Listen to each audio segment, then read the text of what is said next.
going on? This is City Wrestling Radio, and this is yet another edition of our retro, not Sunday night, not just Sunday Night Heat this week. Not this week. But this is a Royal Rumble 1999. Austin has no chance in hell. Bang, bang. Yeah. WWF Royal Rumble 1999. Me and you watched it. I'm Corey Smith. I'm here with my co-host, Mr. Jose Oseguera, right over here to my right, my left. I don't know. We'll fix it in post. Exactly.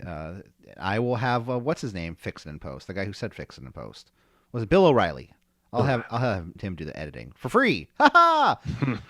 Anyway, behind his jail cell. Oh no, he's not in jail, right? He probably should be. No, I think he's doing like a podcast or something. Who isn't, right? The technology, it's the happening thing. But anyways, Royal Rumble 1999. You and I watched the entire show along with Sunday Night Heat, and we're going to review it because, hey, we got nothing better to do with our free time than watch wrestling from 20. I wouldn't say that, but to watch wrestling than 22 years ago from the day of this upload, if I feel like uploading it on that day. I mean, hopefully. Someone's disenchanted. Oh, you know what? Sometimes when you run a wrestling podcast, you got to play the rules you got to play your own rules, you know, like Pat Patterson said, he did it his way and I'm going to do it my way as well. There you go. But before we get into all of that, Royal Rumble 1999 and Sunday Night Heat, don't forget to like, share, and subscribe at City Wrestling Radio on Twitter and at CWR415 on Twitter, at City Wrestling Radio on Instagram and Facebook. It's really the best way to stay up to date with City Wrestling Radio because, you know, sometimes when breaking news happens, you know, sometimes like, like New Japan and WWE merged, what? It didn't happen. But in case that if that does happen, you will hear it first by subscribing to us and only us. So because, you know, then it's just mathematics at that point. True. Anyways, let's get it. Well, you know what, Jose, we just came back from a little birthday hiatus. My 12th birthday. Happy birthday! Thank you. I just received WCW Thunder on the PlayStation 1. My God! And I went to Planet Hollywood with my mom. And there was no COVID in 1999, and that was pretty cool. Cool what? Exactly. Nonetheless, how have you been, sir? Doing good. You know, keeping up with all this debacle and feeling good when we take a break and go back in time to 22 years ago now. 22 years ago. Yeah. Oh. Just like Prince, we're going to go back to 1999. Let's get our Genco jeans and what else did they wear in 99? Khakis, like from the Gap. People wore khakis. Probably. Yeah. Your Nike Air Cortez. You know, when you and all your friends wore the same DX shirt to the to the show, yeah. Or everyone wore the same. I mean, honestly, there was a lack of shirts at the time. Now, when you go to a show, there's like, fuck, how many shirts at the merch stand? And the shirts they did have, you remember how corny they were and how basic, as they say. Well. Okay, so shirts like the NWO one, I like that one. I like very cool. Cool. The original DX, the silver on the black. Yeah, that one's pretty cool. Even like Austin 316, you know. Oh, every shirt he had was dope except the snake arm shirt. Oh, when he was like, yeah, that was horrible. He was like, but you know I'm talking about the DX. Suck it, where down there. Oh, yeah. There was some Rock ones, too. Like, I never really liked a Rock shirt. Like, The Rock never really had good shirts. I think the only time he had a good shirt was when he started to do, like, things with, like, Under Armour. You know, and I never even... I don't know. You know what really good shirts was John Cena. He always had good shirts. Yeah. Cactus Jack has cool shirts. Cactus Jack, though. Not Mankind. I don't even remember Mankind ever having a shirt. No, yeah, me neither. Or they might have had a Dude Love in there, right? Oh yeah, Dude Love shirts for sure. Cactus Jack had a shirt. Many Faces of Foley probably got a shirt. Yeah, I mean, I'm sure there's like a shirt he had eventually with the happy face. Mm-hmm. You know. Yeah. The happy face with the mask. Yeah. Yeah, we have shirts. We have shirts. Check us out. Yeah. G-Spring/City Wrestling Radio. Did you say G-String? Teespring. Oh, teespring.com/ whatever the link is down below. Let's get into it. Sunday Night Heat. We started off with Sunday Night Heat because it's the pre-show. Pretty much, yeah. You wanna take this? Sure. Well, first thing we get is the Raw recaps that we've been missing, and we also missed last week, so we're not too sure where we've been or what's been going on the major shows. But we do find out that there's a $100,000 bounty on Stone Cold Steve Austin's head. China. So anybody that eliminates Stone Cold Steve Austin from the Royal Rumble will receive the bounty of $100,000. Yeah, no, and China being the first woman to enter the Royal Rumble, which I thought had one of the biggest pops of the night. I mean, everyone was super over. Yeah. Everyone loved China. Like nobody, like, okay, I remember I would hear people like making fun of her, you know, like really ignorant people like my stepdad. Like he would say things like, "Oh, that's the real man, con," because he kept like, "Oh, she's a man." I'm like, dude, she's not a man. Shut the fuck up. Yeah, I've seen. I'm like, there's a reason why you're not married to my mom anymore. Boom.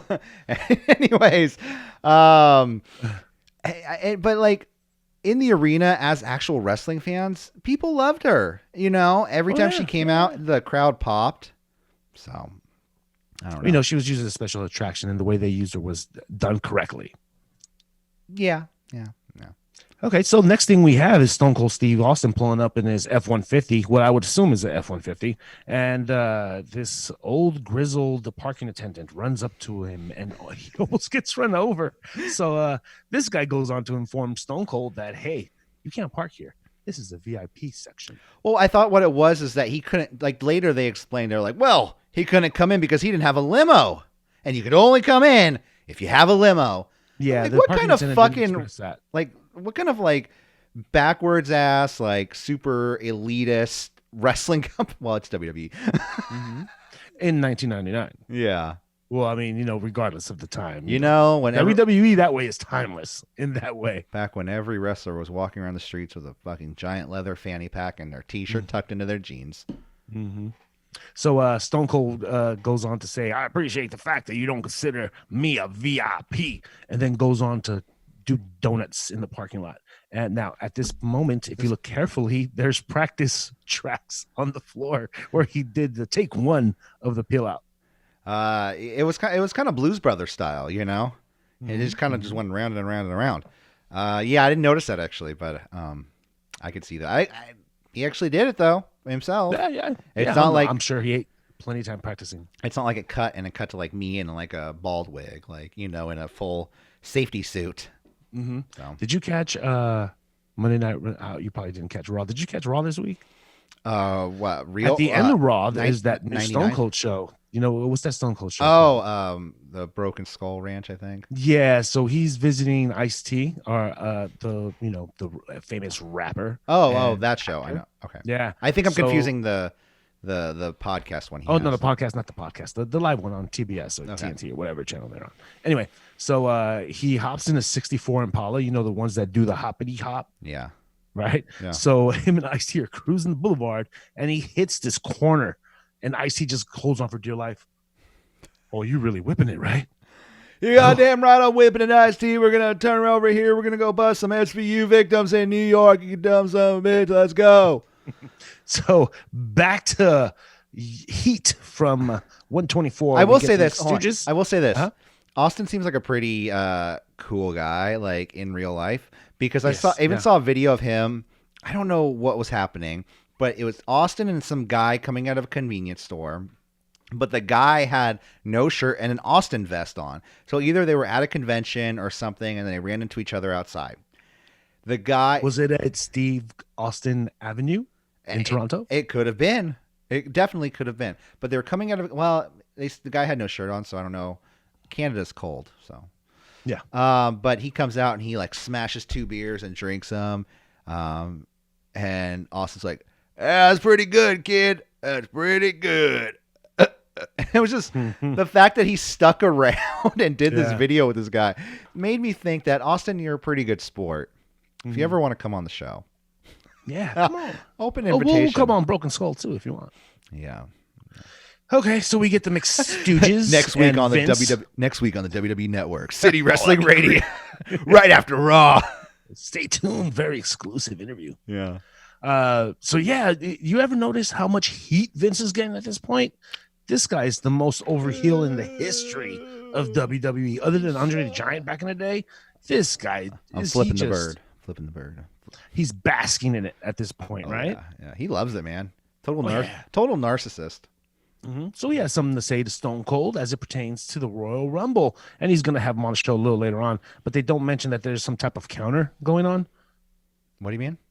Well, we'll get to that later. Okay. But there's some sort of counter that he has a certain amount of time to show up, or else. Oh, I guess if you're call time, he's got to make the call time. If you don't make the call time, people, you're not on the show. That just goes for anyone in show business. Mm-hmm. Mm-hmm. Vince also has some words for Mankind. Seems like he's going to get a tune-up match before the Royal Rumble, and this is where the asshole chants reach their full volume. Didn't this happen was it like last month or SummerSlam when Austin had to face, it was like on Heat. Someone had to it's a tune-up match. Yeah, you get a tune-up. It was Austin defending the title, I think, at SummerSlam. Yeah. Anyways. Okay, and we have Mick watching in the back. You know how he does in his ominous way, waiting for his opponent. And I'm not too sure if we cut the break here or we cut the break after a strange limo arrives with a masked man. Who could this masked man be? He looks a lot like Mabel to me, even with the mask. Is it somebody else I've never seen before? Who knows? Is it Mabel? Is it Mr. Perfect? Is it the 1-2-3 Kid? Time will only tell. Mm-hmm. Okay, and our first match of the night sees your Job Squad, Bob Holly and Too Cold Scorpio. Is he still referred to as Too Cold Scorpio or just Scorpio? Just Scorpio. All right, well, they're facing Too Much in a tag match. Exactly. Every time I heard Brian Christopher laugh, he reminded me of I don't want to say like Jar Jar Binks, but like something like that. Like, I don't know. Maybe I'm thinking of something else. But Robot Chicken does this really good Jar Jar Binks impression where he turns into a Force ghost and he just bothers Anakin even through his Darth Vader years. He said, "Annie, yay! We get to play every day now." I still wish it was a very good. I still wish Jar Jar was like in charge of the entire Sith. Yeah, would have been awesome. Would have been awesome. All right, sorry. So in the middle of introductions, the lights go out for some reason.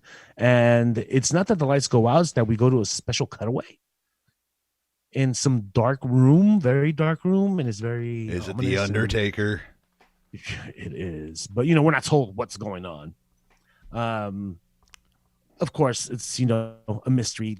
Huddle up. Everybody huddle up. What are we going to do? Well, the Ministry of Darkness just kind of came together this past week or the week before with the Acolytes, Midian.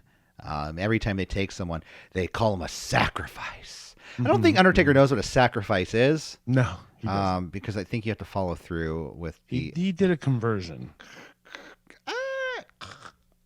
That would be a sacrifice. Yeah. So this match actually starts chaotic, and we see a very young and, relatively speaking, Teddy Long losing control of the match.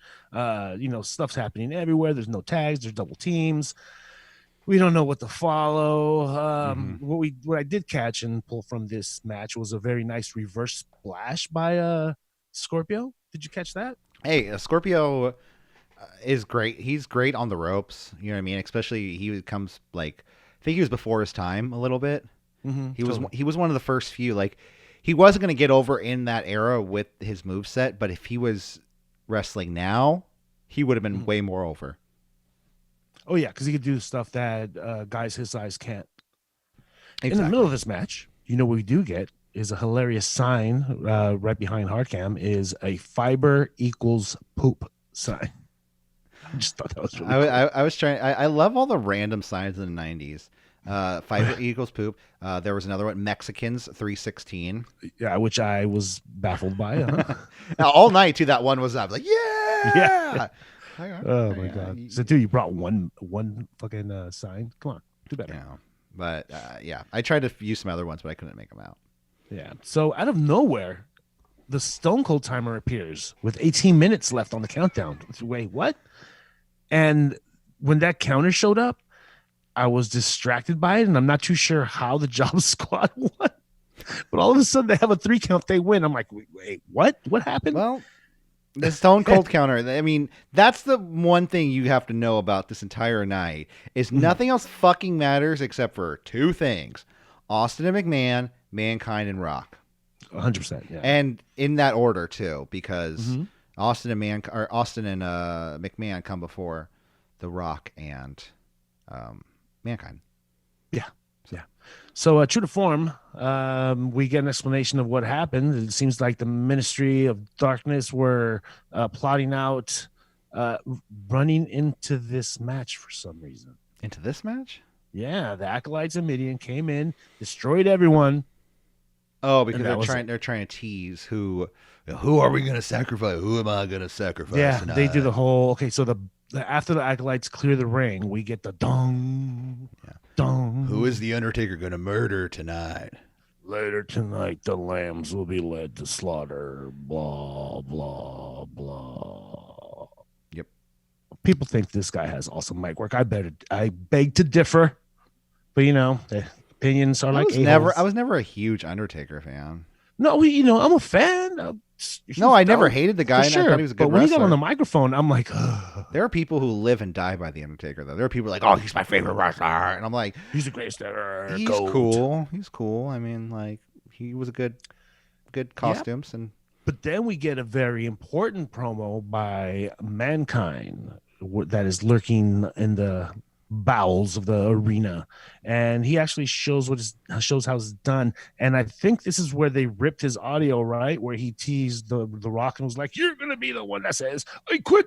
I quit. Yeah.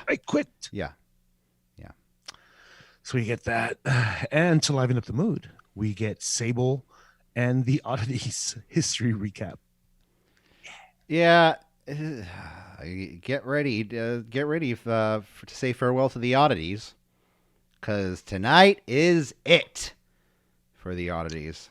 So yeah, and as soon as we get that recap, we get an interview with Sable. I don't remember Sable being this bad on the microphone, dude. I thought she was a lot better.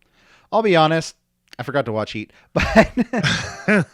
but Sable, she was never, ever good. Sable will be in the ring and talk like this because she is the champion. That's how she cuts a promo. Yeah, and I feel like her voice never matched her appearance. I don't know what I expected. No. But anyway, during the interview, do you want like Dolly Parton's voice to come out like, "Hey, doll, how you doing?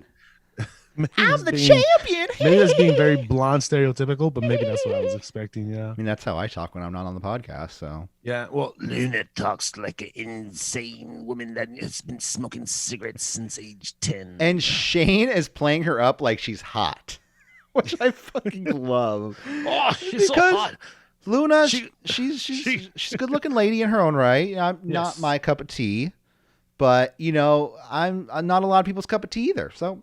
Whatever. Yeah, but hey, some people would drink me down. WWF at the time, I know that they probably encouraged you to do a little bit of surgery up top and to wear some type of G in the back. Yeah, that was weird.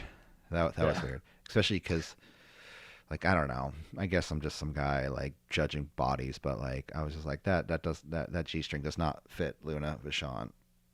Yeah, like I don't think it actually fits her.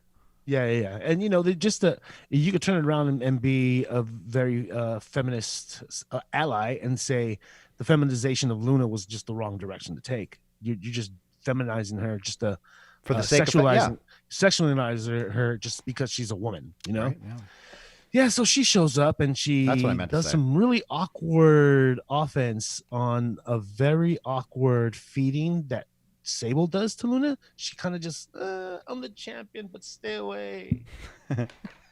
So she beats up on her lower back, and as we've seen in the documentary Beyond the Mat, you see a young Vince Russo speaking to Sable, saying, "Whatever you do, sell the back, sell it like you never sold anything before."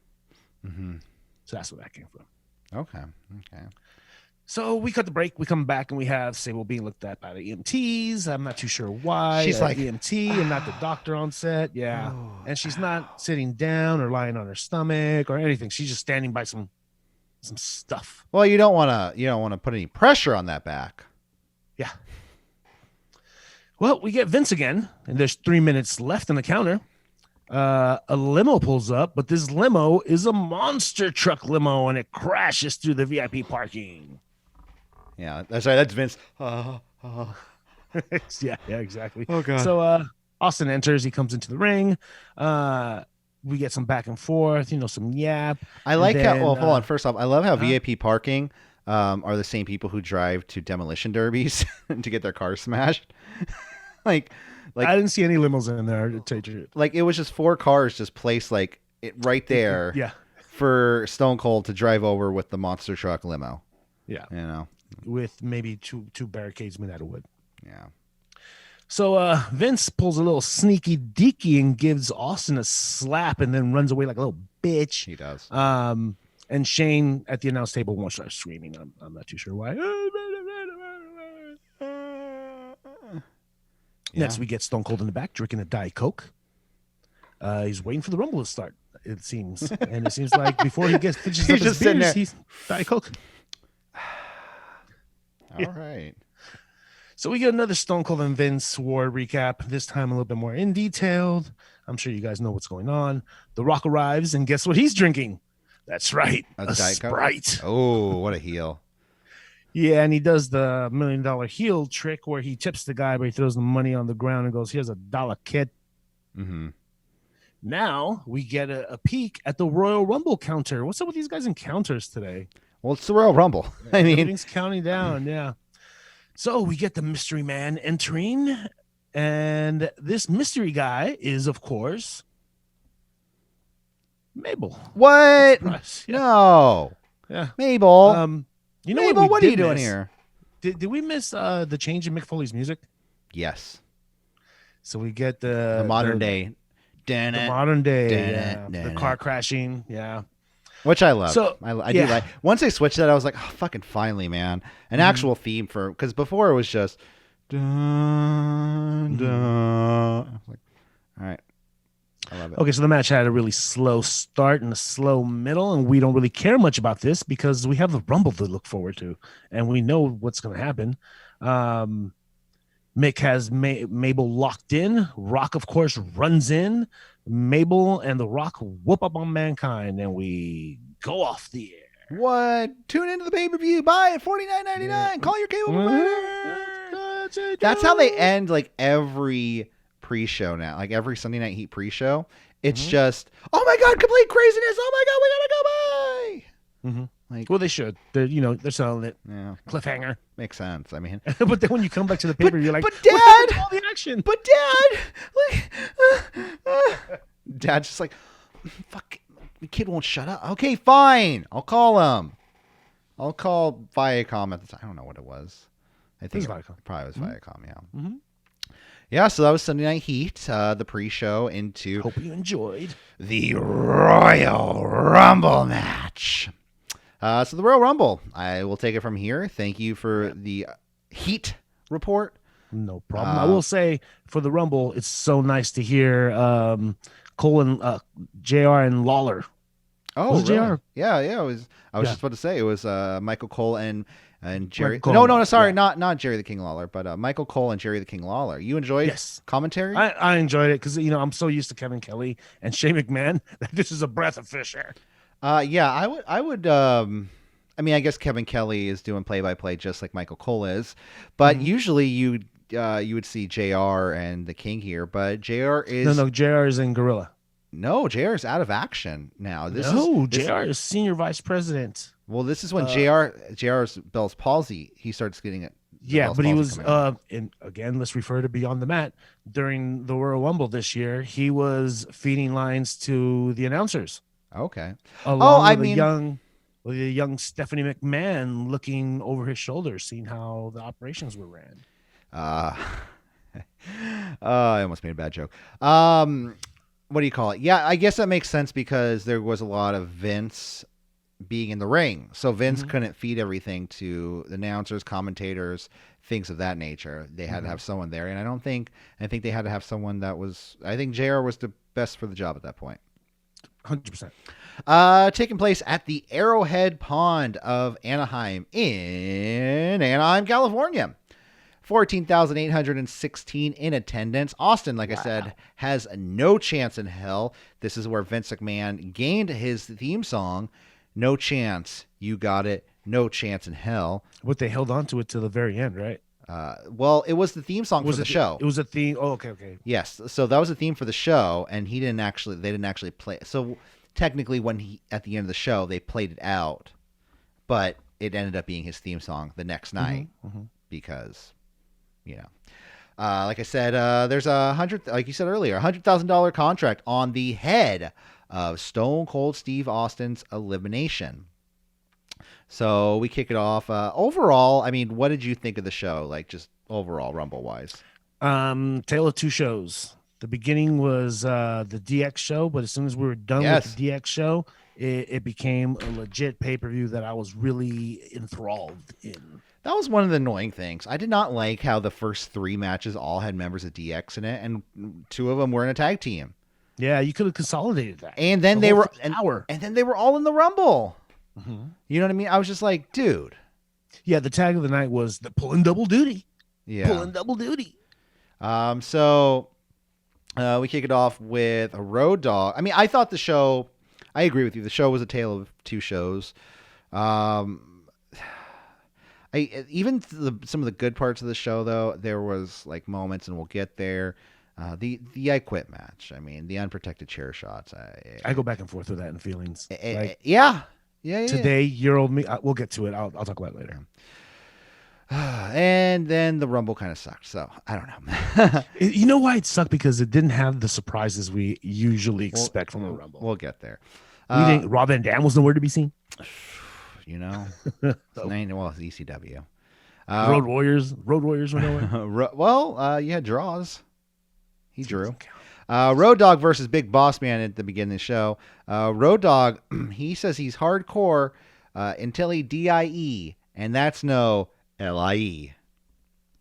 Great rhyme, guy. Bossman is still one half of the tag team champions, I think, for the past few months now. Just a decade. I didn't realize him and Shamrock held those titles for so long. The 2 men circled around each other for what it feels like a good 2 to 3 minutes at first. Some back and forth between the 2. Somehow Bossman is distracted by the ref. And then Road Dogg just leaves the ring and then goes behind Bossman and trips him.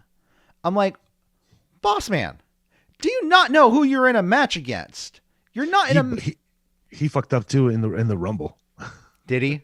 Yeah, there was a spot where Stone Cold's on the ground and he was just standing there looking at him. It's like, dude, there's $100,000 do something bounty. Do something. He just stood there and watched. Bossman begins throwing Road Dogg all around the ring. Road Dogg bites the nose of Bossman, but it does nothing to slow the Bossman down. There was so much cheating in this match. He's the hardcore champion. Yeah, but it was a special challenge match. That was no DQ. It's just a special match. Like I said, he's regular match. He's hardcore until he DIE, and he's going to eat his face like it's PIE. Bossman has control of most of the match with Dogg I don't know why I wrote Dogg. With Road Dogg having his hope spots here and there. Shake, rattle, and roll to the shimmy knee drop to Bossman. Out of nowhere, Bossman just catches Road Dogg for a sidewalk slam. A good sidewalk slam at that. And the pin and the win. I thought this match was way too slow to start a pay-per-view and lasted a bit too long. Yeah, a little bit of an unexpected win for Bossman too. Yeah. Well, he's been losing so much, you kind of expected him to win, but it was unexpected because it's Bossman? Yeah, exactly. So, I don't know. The match, it is what it is. And Road Dogg, I don't like Road Dogg. Road Dogg's not good. It's because of the sweats, I'm telling you. It's not because of the sweats. Same reason we don't like Midian, the sweats. I prefer... Now, the only person that can pull off You're sweats right. is The Rock. You're right. Midian was more over when he was naked Midian. Mm-hmm. So, and now he's a chef in real life. So, hey, good for him. Oh, good for him. Well, The Rock, he didn't have sweats. He had joggers, or whatever they were called, just Adidas pants. They're sweats. Those are sweatpants. We got to our next match of the night. Billy Gunn getting his shot at the Intercontinental Champion Ken Shamrock. I will have to say, I did enjoy this match a good amount. Me too. But you know what they could have done instead of this? A tag match, and whoever gets the pin, not only do they retain or relinquish the titles, but they also receive the title of the person that they pinned. Makes sense. They had to fill a show, and they didn't want to have to build more stuff on Raw. And Vince's brain doesn't work like that at that time. Yeah, and I guess you can't reward Val Venus, or you know what? You had Edge on the bench and Christian. Oh, they were in the Rumble. They can't have a match. Yeah, they were on the bench. No, Christian was not in the Rumble. I'm kidding. Everybody who had a match was in the Rumble. Yeah. Double duty. Pulling double duty. This match came when Billy Gunn exposed himself to Shamrock's sister, who was ringside. Are you going to give us the fun fact of the night, or should I, Jose? Let me see. I think you should, because I don't have it on the notes. So, fun fact about Ken Shamrock's sister. Oh, yeah. It was his girlfriend in real life. Alicia Webb was her name. There were actually plans in place by Vince McMahon for an incest involving his girlfriend, who played his sister, and him.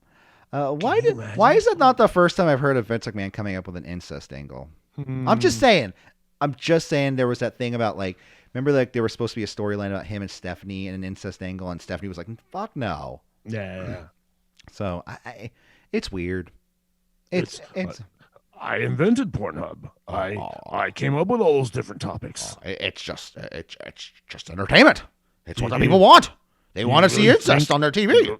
Do you really think Stephanie got stuck in the oven? Wait, what? Did she get put in an oven? You never seen those stuck videos? No. Or even TikTok videos talking about the stuck videos. So either a stepsister or a adopted sister gets stuck in the dryer or in the oven. And then the stepbrother comes home and she's like, I'm stuck. Jimmy, don't. He's like, oh, gotcha. Yeah. I was like, see, in my head, there's like a contortionist in an oven or like in a washer. Yeah. And like, they're like, help me. And like, it was like how to get them out without breaking their bones. Yeah, no, I'm talking porn. So yeah, like I said, I just watched the Night Stalker documentary. Oh my god. Yeah. Okay. Anyway, so Shamrock stormed to the ring, and the two began brawling back and forth. The two trade clotheslines in the corner, stalling suplex to Shamrock. Billy charges the corner, hitting the ring post, and Shamrock begins kicking Mr. Ass's ass. Shamrock begins beating ass on the outside. No, his rear end. Say it. Say it, Cole. Just say it. No, ass. Then eventually they called him Mr. Ass. Yeah. I do love how there's one point where these kids are just flipping off Shamrock. They're like, fuck you. And Shamrock's just like, you could see Shamrock. He's like, if I wasn't fucking, we were anywhere else. Steam out of his ears. If we were anywhere else. And then, but Jerry the King Lawler with the best line of the night, he goes, look at all those big fans of Ken Shamrock. They're all telling him he's number one. I loved it. Billy gives Shamrock. That was probably JR. That was King. Yeah, that's what I'm saying. You said JR. Yeah, the JR's in his headset. Oh, I got you. See, you're confusing me. I'm like, wait. I'm sorry. King JR, what? Billy gives Shamrock a mega face smash to Shamrock from the edge of the ring to the announcer's table. Oh, kind of smashing his face, jumping off the top. I don't know how the match wasn't ended in a count out at some point, because they both kind of fell into the table and they were out there for 2 minutes? God knows how long, Yeah. Shamrock begins working on Mr. Ass's left leg. The match begins to slow down. That's when ref Tim White is hit by a clothesline by Ken Shamrock. Shamrock and Gunn then run into each other with clotheslines. Val Venus comes down to the ring, hits Shamrock with a DDT. Gunn slowly covers Shamrock. Shamrock kicks out. Corkscrew elbow to Shamrock. Flying lariat to Shamrock. Gunn then goes up to the top rope. Isn't caught by Shamrock, but I guess Shamrock hits Billy Gunn's ankle with his fist, and that. Did he? I didn't see that. Well, okay, what it looked like, he looked like he made a motion like he had something in his hand, and even Michael Cole said, "What was that? Right. What did he just do?" And then King just goes, well, he hit him in the leg. Mm-hmm. But I swear I thought like he like hit him with the nightstick or whatever. But he didn't. It looked like a bat or something. Yeah, I got Shamrock locks in the ankle lock and begins to think about everybody that's ever flipped him off in his life. And just fucking locks it in. Gets a submission victory over Billy Gunn. This was a good solid 2/3 of a match. It was entertaining. I felt like the last part of the match when it like they started to kind of stretch it out a little bit was a little much. Empty feeling. Yeah. So then we have Shane and the Stooges backstage hyping up Vince for his debut in the Royal Rumble. Well, it was actually his wrestling debut. This is Vince McMahon's debut. I forgot that.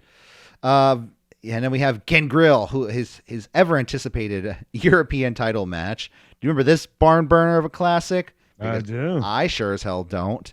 I do, because X Pac is a martial art expert. Jeez. Didn't you know? Jesus Christ. Well, he does all the spinning heel kicks. Yeah, so he's okay, King. I'd like to know where you get your information from.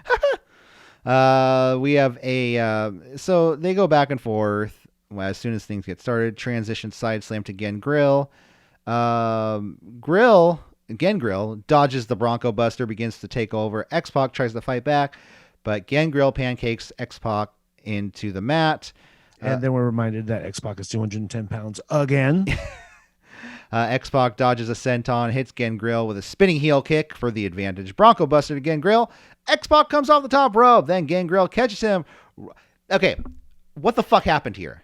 I think the King explained it, and only because JR was in his ear.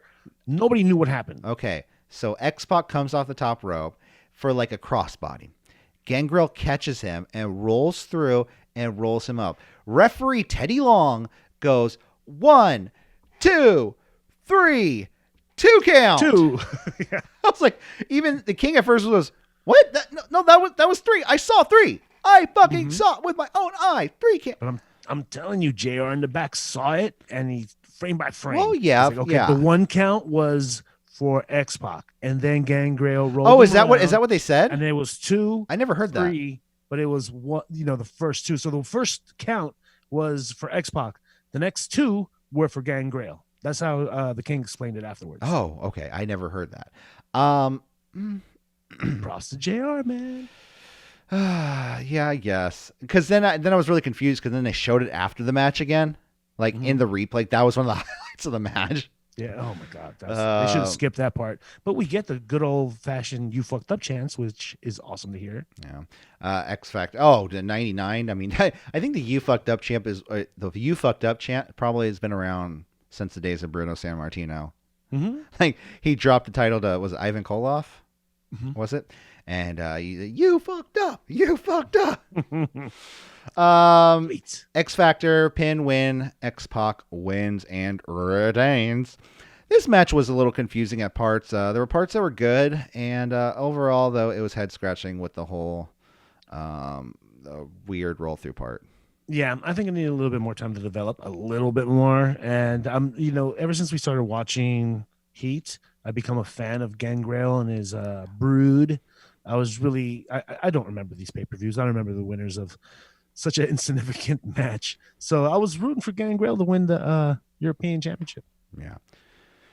No, I mean, yeah, he's good. It's X Pac, and X Pac was like actually over at this time. Like people liked X Pac.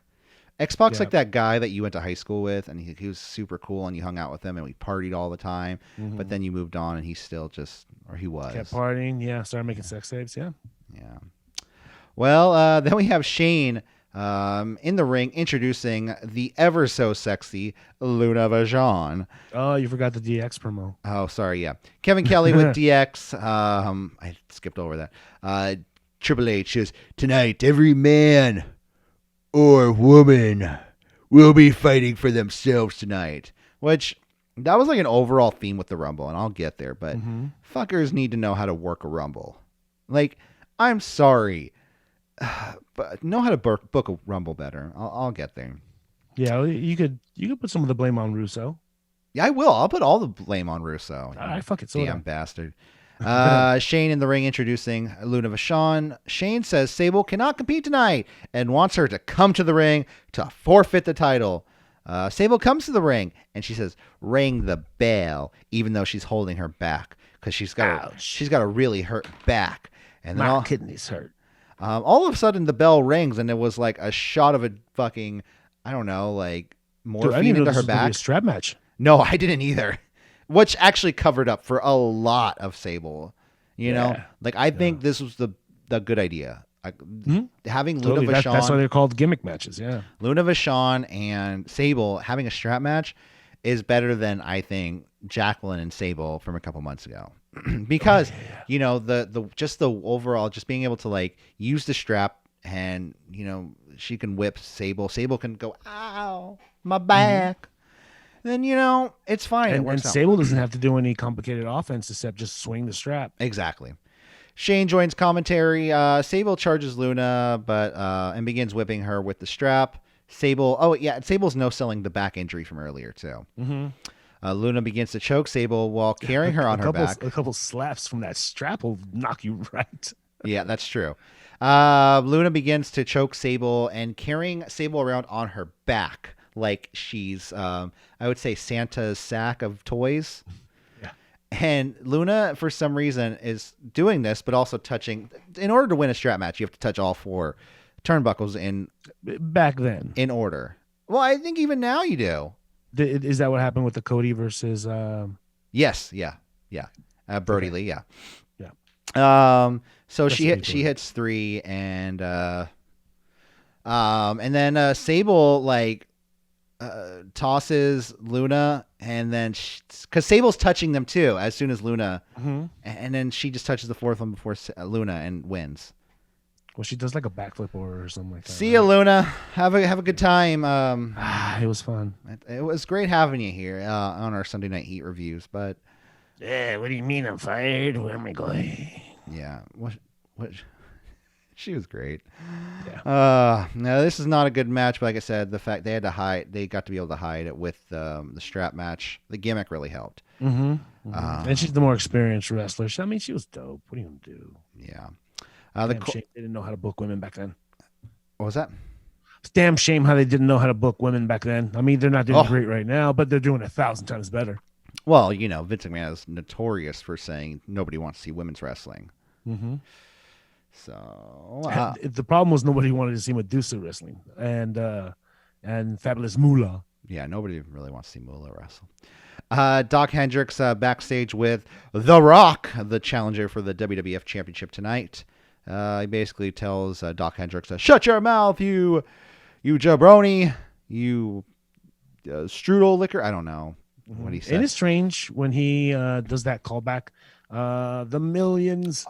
Oh, I was about to say, yeah. Nobody. It's weird, right? Because this is the point where Rock is doing his catchphrases. His own response. Yeah. But nobody is joining him with saying it. So it's weird because you would say "and millions" and you'd hear everybody. And it's brand new. He seemed like he was waiting for it too. He was like, "Millions and millions." Guess I'll say it. Of Rock's fans, and it was just weird. Okay, and then we go on. Well, you know, it's new. He's a heel. It's catching on. The whole idea of heels being catching pop is new. Later on in the match, he actually gets a little bit of pop towards the end. Yeah. But yeah, that's what I, hold that to. The infamous "I Quit" match, The Rock versus Mankind. So King starts the match. He states, "The Rock is feeling the electrifying electricity tonight," which I thought was a fun line for the King. The two begin to brawl as soon as the bell rings. The microphone begins, joins the match and becomes the third person in the match which is awesome. I loved it. Yeah. Mankind using the microphone as a weapon, slamming it into The Rock's head. The fight spills onto the commentary table. That's when Mankind busts out the chair to swing chair shots on The Rock. Double arm DDT to The Rock in the ring. Socko applied to Rock. Fighting into fan. The two start fighting into the fans. And that's when Rock actually hits a very nice power slam to Mankind. Mankind's charging towards The Rock. and The Rock power slams Mankind over the barricade. Both of them tumble over, yeah. The Rock goes for a rock bottom on to Mankind on the commentary table. Oops. And the table just gives way. They both fall. You could tell even Rock leaning in. He's like, "Hey, brother, you okay? You good? Okay. Okay, no, we're good. Yeah, no, you still good for those unprotected chair shots? Okay." 5, right? Rock, yeah. Rock, oh, no, I think I counted them. It's far more than 5. No, but the original plan was for 5. Oh, was it? Yeah. Rock then knows that we're watching in 2021 and wants to be the biggest heel of all time. So he gets a bottle of water and spits it into the face of Mankind because that would not be cool in COVID era. Oh, no. DDT to the Mankind on the cement. Both men try multiple times to get the other to say "I quit" throughout the match. Nobody is going to say "I quit" at this point. Rock brings a ladder in as a weapon. Both men climb the ladder near kind of the where the Rumble sign is. It's like a little stage area. Rock knocks Mankind off the stage into the circuit board. Can I have something to say? Yeah. You know me. I usually hate these matches where they go out the ring and just blow all this time just brawling out in the ring. Yeah. In this match, I was sold. Yes, give me more. Oh yeah, no, this match. Be honest, I was dope here. I really liked when Mankind fell through the circuit board and then all the lights in the arena gave way. Yeah. Like that was a nice touch. Yeah, because they look like generators or something. Because you've seen how many times on Raw in the past 10 years somebody falls through near the stage, pop, and that's it. You know? Fucking turn out those lights, man. Make the people think that something's actually happening. Yeah. If I was there, I'd be like, a couple pops. Yeah. I don't know, man. Yeah, it was good. It was good though. Shane McMahon comes out to plead with The Rock to end the match, but The Rock says, "No, I'm gonna make him say I quit." So then, Rock drags Mankind back into the ring, and he handcuffs the hands of Mankind behind his back. Oh, this is when the match just becomes uncomfortable. It does. Rock. Okay, so I just got to say the original plan that Mick Foley agreed to was, all right, 5 chair shots to the head, and we'll go home from there. So Rock, and the Rock was 100% down with it. You got it, Mick. I got you. The Rock pounding away on Mankind, slamming his head into the turnbuckle. Mankind low blows Rock with a kick, knee drop to the corporate nutsack. Ooh, and he gets busted open in the corner. Oh, Mankind? Yeah. Yeah. Rock takes over again, grabs the chair, corporate elbow to Mankind on the chair. That's when after that we get unprotected chair shot number 1, and then number 2, then 3, 4, 5, and then they both fall to the outside. 6, 7, 8 chair shots to Mankind. Foley is bleeding profusely from the head at this point, and then we get chair shots 9 and 10. What happened? According to Beyond the Mat, it was 11 chair shots. I counted 10, but sure, I'll give them the credit. Yeah, you're right there. 10, 11, who cares? You're splitting hairs. It was double the amount of chair shots that was supposed to go in there anyway. Yeah. Word around the campfire is that they were supposed to take an X amount of shots to the head in the ring and then go outside the ring to catch the rest of them. So he wasn't supposed to catch 5 in the ring. He was only supposed to catch like maybe 3.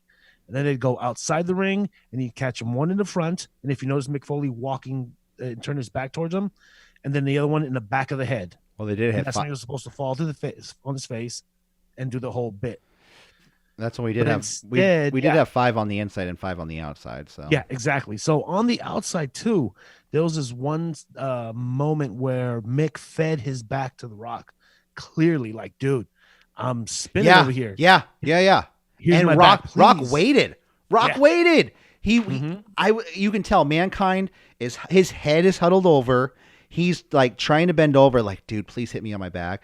And the Rock waited till Mankind turned around and just whacked him on the side of the head. And I think that was the last one. Yeah, no, the last one was to the back of the head, which I thought was evil too. So on a podcast, I think it was the Stone Cold Steve Austin podcast, he said that the first chair shot he took was the type of pain that he felt shock through his toes, and he knew that this pain was going to be one like no other. But for some reason, he felt like that energized him to be the guy that. Remember, there was this part in the ring he no-sold like 2 or 3 shots. Yeah. Well, I wonder if he's also like just in the moment, just like, one more, let's go, one more, let's fucking. We're already at this point. Yeah. Sometimes if you're already at that point, if you're standing in a pile of shit, you might as well look for $100 bill there. Yeah. So he knocks him in the back of the head, and I like that analogy. The Rock then lowers the microphone down, and then you hear Mankind's voice, which sounds like it's coming from a boy of the room, just say, "I quit! I quit! I quit!" And it's very energized compared to labored to breathe Mankind on the field. Bleeding profusely from the face. And you know what's crazy is that he's on the ground bleeding profusely after 10 chair shots to the head, and nobody's checking on him. Nobody's like, hey, and Rock's just kind of standing over him like, well, they did take his mask off. Yeah, as soon as the EMTs got down there, they cut his mask off, I think. And what's his name? We were talking about it earlier. What's the Teddy Long, Teddy Long comes out with a bucket of ice water. Yeah, just hold the bucket of ice water. Well, but he needs it because he's spraying it on his face. Dude, it's really sad because I'm sure you've seen the pictures of afterwards, him backstage. His wife was there. Noelle Foley. A few things to say about that. Yeah, Dewey was there. It's him walking through the arena. I just have a picture of it, and like, it's him walking through the arena, and he's bleeding profusely with his daughter next to him, and his wife. His wife looks like she's been in tears. You know what I mean? Mm-hmm. Like, they probably thought they were witnessing their family member, their husband or dad, being murdered. Yeah, totally. I did a little digging on the internet, and it's the internet. We don't know if it's real or not, but according to the stories around the campfire, the original plan was to have Mick Foley quit because Rock was exposing the kids to the ass whipping. Like, look at your children, I'm kicking your ass. You got. Oh, but Foley X-made it, right? He didn't want the kids involved. I think I've heard that. Yeah, I've heard that. Okay, so at the end of this match, I took a little visit to the interwebs, and I saw some footage from beyond the mats just to refresh my memory of what happened. And we do indeed see the family sit in front row, witnessing the near death of Mick Foley. Those kids are probably like 6. Yeah, maybe. Like Noel is probably like Noel. She's probably like 8. And Dewey looks like 6. Yeah. I just think all kids look like they're 6 until they're like 12. So, yeah, but you know what? Mom's is freaking out. She's going nuts. And that's what makes Noel freak out. But Dewey's just kind of hanging out like, what's wrong, Mom? Don't worry. Daddy said this is fake. He said they're friends. Don't worry. But then she freaks out to the point where he's like, oh, Mom, you're freaking me out now. She's like, we're getting the hell out of here. So they dip into the back and wait for the match to be over. Like I mentioned earlier, we do see Jim Ross in Gorilla being, feeding lines to the King, and young Stephanie, sitting, plotting, waiting for her time to pounce. Yeah. So after the match, you see Mick with the gash on his head, and he's telling his kids, "It's just a boo-boo. It's just a boo-boo. Yeah, don't worry." I remember that scene. I mean, it's just a boo-boo now. Yeah, but when I know. We're 22 years later, and I mean, it's probably cut up to him in some ways. He's probably felt a lot of pain over the years for all this stuff he's taken. It's hard to watch matches like this because, I am someone that, like, I don't want to say I get emotional very easily, but it really is hard to watch. I don't watch wrestling because I'm like, I have bloodlust. I watch wrestling because these are exaggerated characters. Like, okay, just think about this shit. Some guy in tights goes out to settle an argument with another guy in tights, so they fight about it. Yeah. You know what I mean? Like, how crazy? Like, that's the drama I want to see. Yeah, it's very barbestic. barbaric. Yeah, barbaric. But there's a reason why I don't watch. There's a reason why I don't watch UFC. Like I'm not a fan of UFC because it's like people actually beating the shit out of each other. I'm like, I'm like, can you guys like do some pageantry? Can you guys start a stable or like do like a takeover, an invasion? Yeah, that would be fun. Maybe that'd be great. Yeah. Bellator invades UFC. Yeah. Number 2005. All right, hold on. Before we move on, though, I need to get my Rumble notes. They're still in my backpack. So hold on 1 second. Okay. Okay. Sorry. I take my Rumble very seriously. Yeah. Okay, so just a couple more things. And Beyond the Mat, we also see a conversation that Mick Foley had with Vince McMahon after he got stitched up and while Vince was getting stitched up. Yeah. And Mick is excusing all those chair shots with well, you know, some people might not like it. They'll think it's barbaric, but, you know, there are going to be a few that we really touch. And I don't think it's, you know, it's going to be offensive, but not to everyone. You know, I think at the end of the day, we told a great story. And Vince was kind of giving the eye like, dude, shut up. I'm getting stitched up right now. I really don't care. We'll watch it on tape and we'll see what it's like. See so you're saying Vince McMahon is not aggressively drinking water and looking at him like, we're making stories, mankind. He's hunched over. Because Vince gets opened up in the back of his head. Yeah. So he's getting cut up too. Well, you know, at least he's part of the party. So a couple of issues that Mick Foley had with The Rock afterwards is that and this is according to the internet again, you know, nothing is 100% treated what it is. Rumors, innuendo. Yeah. The Rock didn't check up on him after the match. The Rock didn't thank him for the match because he did relinquish the title to The Rock. The Rock nailed Mick's head, even though he fed his back, like we talked about earlier. Yeah, so he was mad over that. He was also mad. Did Mankind bring that up in Beyond the Mat, like that he was feeding him his back? Mankind? I don't think he. No, I don't think he brought it up then. Okay. And he also was mad because he took 10, 11, 12, 15 shots instead of the planned 5. Yeah. A few months later, Mick Foley's looking at watching the match with his wife, and he was like, "Damn, I'm a bad dad. Fuck. What was I thinking?" It's hard, man. It's hard to watch it. Yeah. So supposedly they squashed their beef and they're fine now because, of course, we get the Rock and Sock connection later on.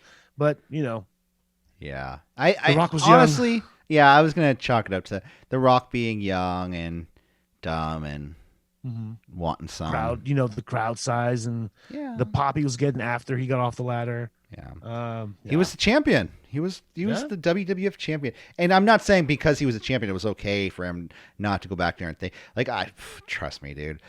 I think it's somewhat disrespectful. No, it was pretty shitty how he stood over him and raised the title too. Yeah. And then, I thought, and not, yeah, it is. Okay, it is. It is shitty The Rock do that, but like you said, they have they've made amends and they've moved on. So shall we to the Royal Rumble match? Woo! It's time for the Royal Rumble match. Howard Finkel is laying out the rules, and Finkel is just like stretching it out. I feel like they told me it's some extra time, so he goes, The way you win is getting thrown over the top rope, and both feet have to touch the floor. You cannot get thrown through the middle rope. That is not an elimination. You can't lose on Tuesday because today is the Rumble. Well, Tuesday is Taco Tuesday and $2 margaritas, so you can't. Exactly. Nobody can get thrown out on that day. It's just an all-out party. You can't win on a summer's day because it's January. It has to be on a midsummer's night, and you have to be Shakespeare. I don't know. Is that what it's called? Midsummer's Night Dream or something like that? Yeah. Midsummer's Night. Okay, so we kick off the Royal Rumble with entrant number 1.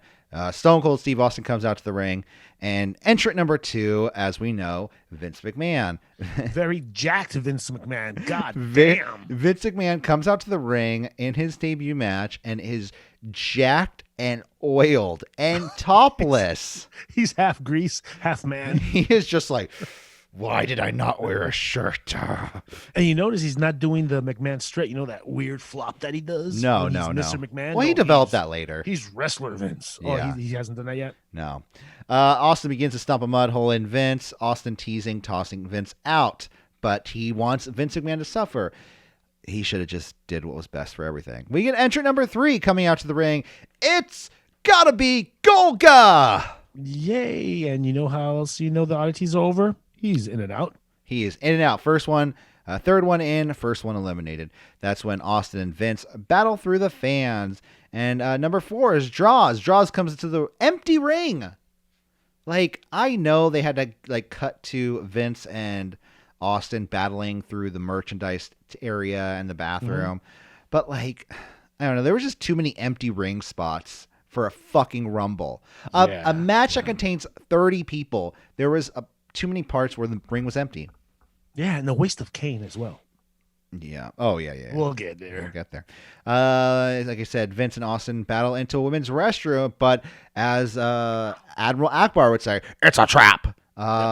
Because the entire corporation is waiting in the... Why is the entire corporation in the women's bathroom?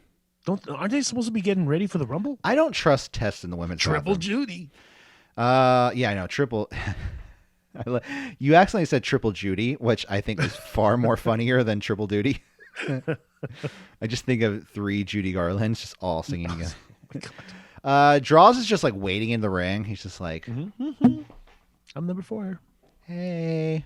That's when number 5, Edge comes out. Edge and Draws go back and forth.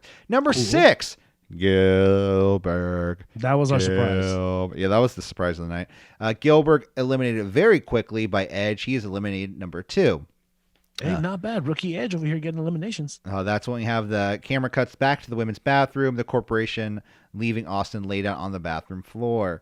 Number 7, Steve Blackman. Time to take a nap, you guys. Medical staff attending to Stone Cold in the bathroom. Because, you know, there's just sometimes when you go to the bathroom and you just get knocked out. You know. Number 7, Dan the Beast Severn. Number 9. The nap continues, you guys. And let it continue. Number 9, Tiger Ali Singh. No need to wake up, fellas. Well, Austin is driven away in an ambulance, so go ahead and keep that nap going. Number 10, the Blue Meanie. Keep it going all day. I could keep it up all day. Number 11, I guess was supposed to be Mosh, but he was taken out backstage by Mabel. Never explained. So it's gotta be Mabel. Mabel comes to the ring and has actually a decent run in the Rumble, eliminating 5 men as soon as he gets to the ring. I think that's Severn, Blackman, Tiger Ali, gone. Draws, and the Blue Meanie. Yeah. That's when Road Dogg comes to the ring. Road Dogg goes right after Edge. Road Dogg eliminates Edge. Edge is eliminated number 8. I'm just throwing numbers at people now. Lights go out, and as soon as Road Dogg and Mabel come face to face, that's when Taker's music hits. Mideon and Acolytes, they eliminate Mabel from the match. Why weren't the Acolytes in there? Couple questions. 1, why weren't the Acolytes in the Royal Rumble? 2, why did all of a sudden they plot to take Mabel when Mabel made his debut during Heat just a couple hours earlier? He literally was in the corporation for a night. Half a night. A night. An hour. Because he was jumped into the ministry after this. Number 13, Gangrel. Road Dogg makes quick work of Gangrel, eliminating him as the 10th elimination of the 9th. Number 14, we want to say goodbye to Kurgan. Number 15, Al Snow. Al Snow, as Snow is trying to eliminate Kurgan, Road Dogg just pushes Al Snow out.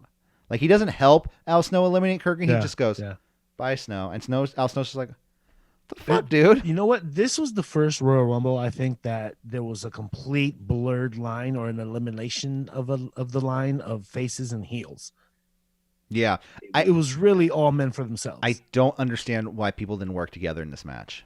It made 0 sense. And I understand, like, if you're, let's say, I'm trying to think of a small guy. Okay. D'Lo had history against Val Venus, but he was helping Val or something like that. Let's say if you're D'Lo and Mark Henry, right? You don't necessarily want to be the last 2 with Mark Henry. You want to push Mark Henry out while there's the chance. But the chance is not just going to be at the beginning, like when they're still like introducing number 16, you know, halfway through the match. Yeah. So Al Snow is eliminated. So Al Snow has had an ongoing feud with Goldust lately. Goldust stole the head of Al Snow. Oh, that's right. And so Al Snow's eliminated. Oh, that's good. And number 16 is Goldust. And what a waste. Why? That was a waste of a confrontation. Yeah. They could have had a confrontation. Exactly. They had a program going. Like, you could even, like, busted... like, Goldust busted out head at one point and hit Al Snow with it. Instead of just some lackluster elimination for Road Dogg. Yeah, and then who comes out? Hold on. We a couple minutes. Hold on. With Goldust and Snow and having a program, why wouldn't they go a couple more minutes? Eliminate. So Road Dogg is just controlling the match like Kane or Roman is nowadays. I mean, I felt like he was. He was getting a few eliminations. I think he got. Yeah. He was being pushed. As one I think of the he got major 3 or stars. 4. I think he got 3. Got Edge.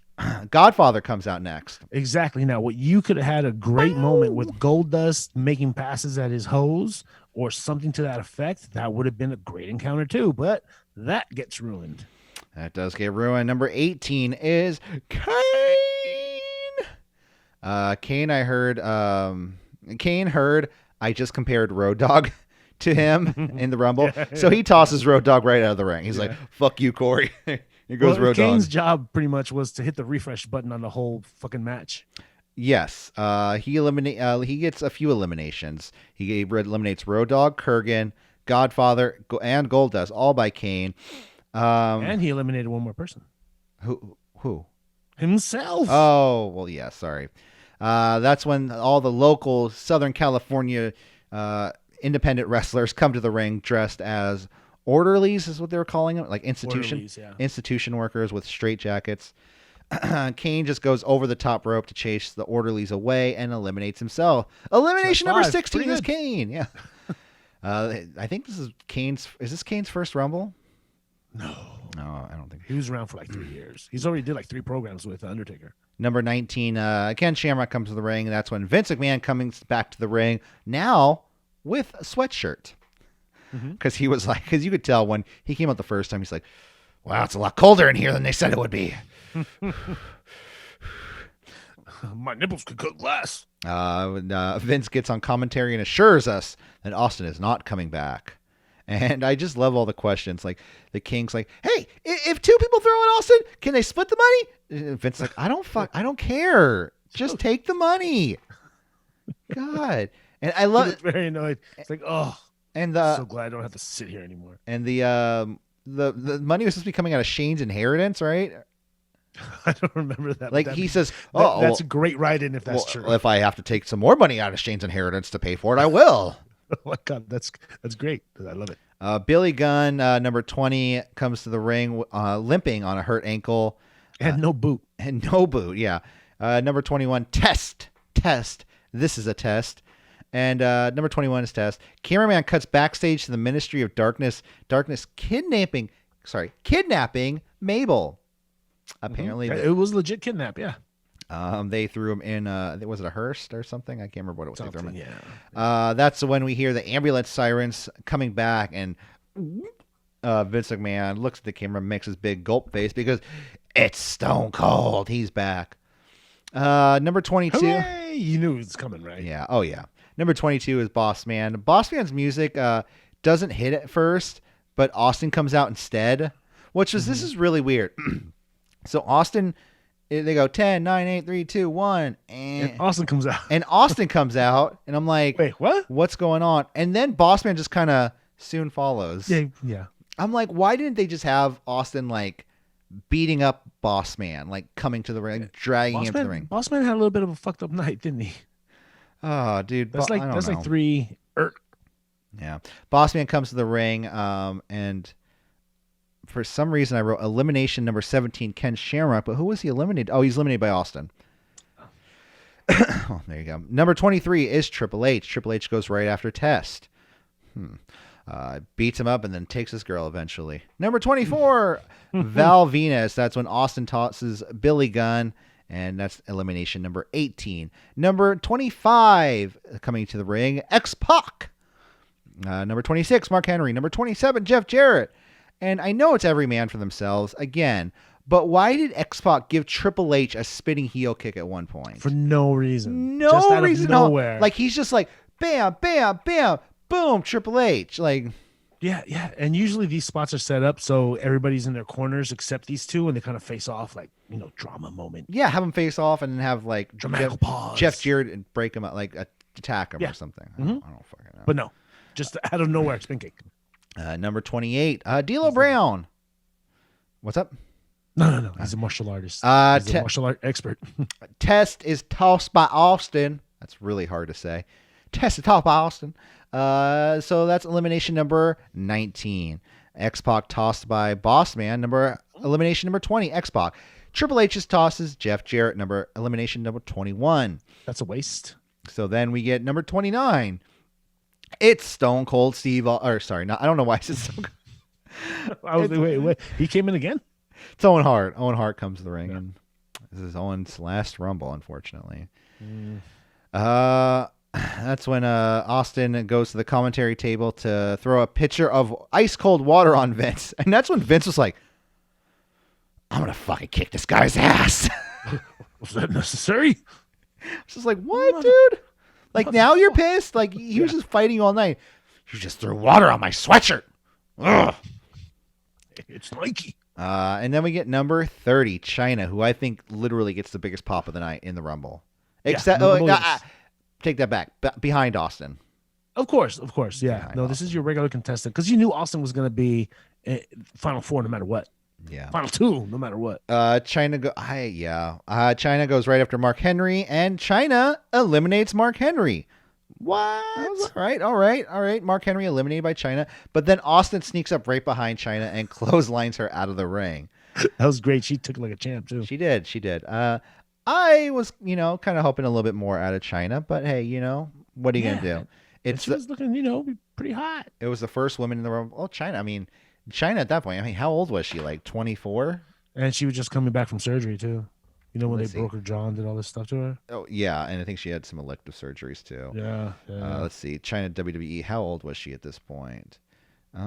She was born in 69, 79, 89. Oh, she was 30 years old. So. Oh, wow. Okay. Yeah, well. She looked good for her age at 30. Yeah, she looked great. I'm not saying people. She didn't look 30 is what I'm saying. She looked like she was in her 20s. Austin sneaks up, eliminates China. That's when Triple H tosses Val Venus. Stunner to Triple H. Triple H is tossed. But Triple H is pissed when Stone Cold eliminated China. He was pissed. Oh, yeah. I mean, he was the only one. Like, that was like, let me work together with somebody. Get out of here, Triple H. That's when Triple H and Austin are brawling back and forth. And I wonder what Vince thought of Triple H before him and Stephanie started dating. Because it's douchebag again. Like, I wonder if he really just thought that, or he was just like, this guy sucks. Or if he really was like, this guy's awesome. He's amazing. He's a blue blood. Or maybe he liked his political hunger. Yeah. Well, this guy's politics are great. Well. Gives me a hard on.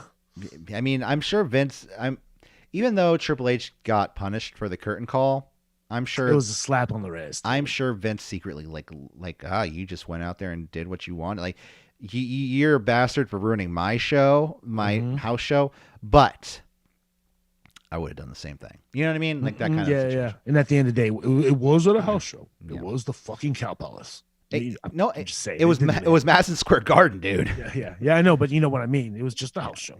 Final five. Well, I have to say final five because it's Vince, Owen Hart, Bossman, D'Lo, and Austin. D'Lo Brown, part of the final five. D'Lo Brown, part of the final four. Is he representing Heat? Sunday Night Heat or what? Yeah, he's representing Sunday Night Heat. D'Lo Brown. Well, no, he's with PMS. Remember? That's right. Because he gave was it Terry a miscarriage? Because she fell. They mentioned that too on the show. Yeah. So she fell last week and she had a miscarriage. So Austin tosses Owen. That's elimination number 26. Low down to Austin. Bossman tosses D'Lo Brown. That's elimination number 27. Austin then tosses Bossman. Elimination number 28. So that leaves two men. The same two that started the match are the same two to end the match. They battle ringside. Multiple chair shots to McMahon. Austin then rolls McMahon into the ring. McMahon which was really it was a really weird spot because Austin's like taunting McMahon, and Austin like has like this lunging low blow, like he leans into it and like, and I thought it was like kind of cool, but at the same time I'm like, why didn't Austin stop that? Like it seemed like dumb, but kind of cool at the same time. Yeah. I don't know. That's when Rock comes out to the ring to distract Stone Cold Steve Austin. So when did Vince get cut open? On the chair shot to the head? I think so, right? yeah. So the back of the chair caught him, nicked him in the back It's got to of the be, head? yeah. Rock comes to the ring to distract Austin. Vince McMahon then sneaks up behind Austin to toss him. That was the most horrible distractions ever. Well, it really is. Your winner of the 1999 Royal Rumble match, Mr. McMahon. Wow. This is dumb. This is dumb. This is a dumb finish. Well, dude, the final four, final six, it was pretty lame. This whole Rumble wasn't good, dude. Yeah. And here's the thing, and you mentioned it earlier, there was a lack of surprises. But the wrestling fan in 1999 is not the same wrestling fan in 2020, 2021. You know, the wrestling fan nowadays, dude, you put Doink into Tonka out there, we're like, oh my God, it's Doink into Tonka! Yeah!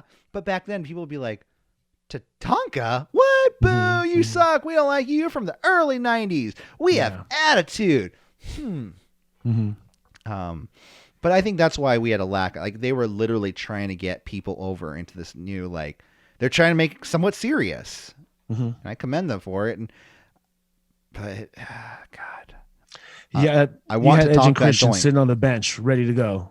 Well, Edge was in the match, remember? Edge was in the match, yeah, and he had one elimination. But, you know, with Christian in there, they could have did a little tag team action. Maybe even...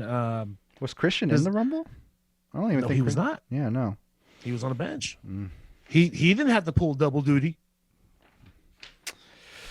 Well, you know, it's funny. I've watched 2 Rumbles so far this year, 99 and 2017. So if you want to hear my whole experience on going to Rumble 2017, I did a show with my good friend Cindy G at the Adventures in Wrestling podcast. I believe it's out now. If not, it will be shortly. But yeah, I think it's out. This Rumble sucked. But it's funny, these same 2 Rumbles both finished with the winner only having 1 elimination, and that's tossing the last person. Yeah, the last person. Yeah. So, I mean, you only have to eliminate 1 person in the Rumble to win. And frankly, you don't have to eliminate anybody to win the Rumble. You could just kind of like hide under the ring. Yeah. Or watch 2 people topple over while you're still in the ring, like, what? Yeah. I'm waiting for the day that, like, they do the thing where everyone gets eliminated, and then they're like, 10, 9, and they're like, wait a minute, there's still 1 more person in this match, and that's the winner. Who's coming out? Who is it? And then it's Gilbert, and he's going to WrestleMania. No. What a waste. That's the theme of the night. What a waste. What a waste. It just seemed like a Rumble that when you played the video game, like that when like they were all chosen at random, and the characters don't know that they're in a stable together because it's a video game. It's N64, and they're just gonna fight each other, and it's just, I don't know, man. Yeah, well, you know what? For this Rumble, I will say that because Vince is so hated, and he's like I said, the most over heel in the company at this point. Him being at the end, knowing he's number 2, you knew this was all about him, and him winning just drew just obnoxious heat on top of all the heat he already had. Yeah. So this fool is cooking right now. You know, he's carrying his own company pretty much. I mean, he's really trying to build. I mean, they're doing a good job building Austin. You know what I mean? He's really trying to hold Austin down, and they're holding Austin back while also propelling The Rock. Dude, the pop that he got once him and Vince met one-on-one at the beginning, and he started stomping the hell out of him in the corner, biggest pop of the night. Yeah. And one more thing I've noticed about this show, and I don't know if I can be quoted on this, but I think this is the show that the developers of WWF WrestleMania 2000 watched to get everything. Because there are so many similarities to this show and the characters that there are to that game. You know, the clothing attire, color schemes. Even Road Dogg has in the game, Road Dogg has a really weird sweatpants taunt. No, he has a taunt in the game where he's like, and I'm like, what are you doing, Road? Even when I was a kid, I was like, what the fuck is Road Dogg doing? And then I was watching the show, and in the match, Road Dogg just busts that move out of nowhere. So I was like, oh, that's right. I was like, wait a minute. Did the developers be like, oh, well, this is what he does. He dances like that. Okay, great. Good. What else you got, Mr. D.O. Double G? I can do the Running Man. No, that's okay. It's so I think there's a lot of similarities there with Rumble, 19. Well, I mean, Rumble 99, it probably took him a year to develop the game. And Vince gave him source material. Here you go off of this. Well, that is a Royal Rumble 1999, 22 years ago today. Overall, after we talked about it, I don't like this show. It felt you ruined it for me. I thought it was much better than, and then we start talking about it, and you're pointing out all these negative marks. I'm like, damn, you're goddamn right. Other than that, Mankind Rock match. Yeah, that was. I mean, this whole pay-per-view is historic just because of that match. Yeah, and I mean, Billy Gunn and Ken Shamrock, they had a good, decent match for a while. But the DX show at the beginning, that just really kills the vibe. Yes, it does, sir. Yes, it does. Well, I think that about does it here for us today, or tonight, or whenever you're watching this at home. Don't forget to like, share, and subscribe to this podcast if you're listening in podcast form or watching on YouTube. Click the notify bell and get notified when we post new content here on City Wrestling Radio. We will see you next time. Have a wonderful... Oh, I think next week is... Let's see. Sunday Night Heat. 31st, right? Yep. Yeah, there we go. We could take a swing at Rumble 2021, but I don't think you're up for it. I don't think I'm up for it either. No. No, I mean, I don't know. Rumbles are fun, but like how to review. I actually like reviewing Rumbles more. I don't even know the card. I even I don't know, fucking Drew McIntyre facing fucking Goldberg, right? Is that even still happening? It's supposed to. I thought it was like a COVID fest over there. No. Drew McIntyre says he's okay, so he's okay. Roman and Kevin Owens again. Oh, really? Yeah.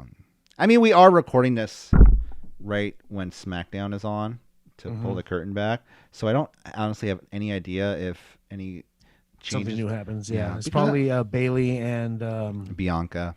Bianca. There's Fresh actually Prince of Bel-Air. Yeah, Bianca. And, I don't know why I just thought Bianca and Bernie be a good show. Oh, Bianca, I'm gonna pay your student loan bills. Thanks, Bernie. Do you need anything, any help? I don't know. Fucking sitting there. I don't know. I got my mittens. I got my jacket. I'll be fine. Yeah. I saw, they have all this memes. Bernie sitting here. Bernie sitting there. Bernie sitting everywhere. Infinite. Everywhere. The first one I loved was the Bullet Club one. It was Tama Tonga posted, he's like, Bernie is the ninth man. And there was another one where it was how GQ will take a picture of somebody and they'll be like, recreate this look and you could buy this from here. And it was doing that, but everything they showed was expensive design. It was buy this jacket for $1,200, these shoes for $800. And I'm like, $1,000. Bernie's like, that's not what I tried to do. God damn it. I recommend the episode of Jesus and Mero on Showtime where they interview Bernie Sanders and they show him a whole bunch of sneakers like Jordans and J's 1 through 100, and they're like, "What do you think this is worth?" I don't know, $60. It's $240. What for that? So I recommend that episode. That's great. I gotta watch that. Showtime. Check it out. All right, guys, we're gonna get out of here. Have a wonderful day, and we'll see you later. Goodbye. Bye.